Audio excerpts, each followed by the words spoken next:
right than the other.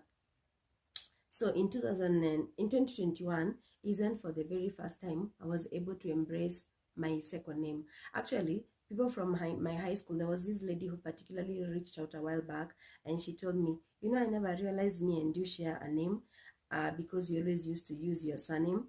I was like, yeah, that's actually my second name. But people even in high school, most of them didn't know what my second name was. And years later, in 2021, was when for the first time I went to Facebook and changed my name. I dropped my English name from my Facebook page and used my second name, which is Anjiru, and my surname. So for me, that was the first time I was shedding off this stereotype of being a Kikuyu. Because as I said, for me, being a Kikuyu meant that I lost a loved one. It meant that we had to start our lives from scratch. So, and for me, that you can, I hope you understand where my fears come from and the trauma and how it is based on the trauma that I experienced as a child. Not because I don't like being associated with other tribes.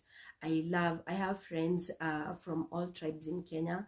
I have lived with them, I have dated them, and for me, I usually say we don't choose where we are born, we don't choose who our parents are, and we also don't choose which tribe we are born in. So for leaders to actually use tribal to use tribes to divide us is something I am excited to see Kenyans overcome, because we were raised in a generation where either for some of us, because we experienced trauma, you have to hide your true identity because you don't want to be stereotyped or something like that. So we are all Kikuyus is something I really welcome, and I wish we could also even have even more hashtags.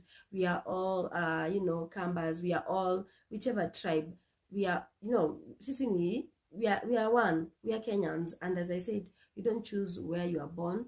And in fact, if we can get ahead of this thing and do better as a generation, even for our children to come, we need to get to a place where we can be able to embrace our ethnicities, because we cannot do away with them. It's our cultures and all that.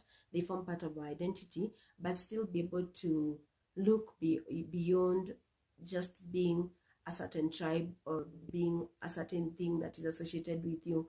I hope this helps, and I hope we realize that leaders just use that to divide us, and it's only mostly for their own gain, but that doesn't reflect on us as Kenyans. Mimi ni Mkenya, je wewe?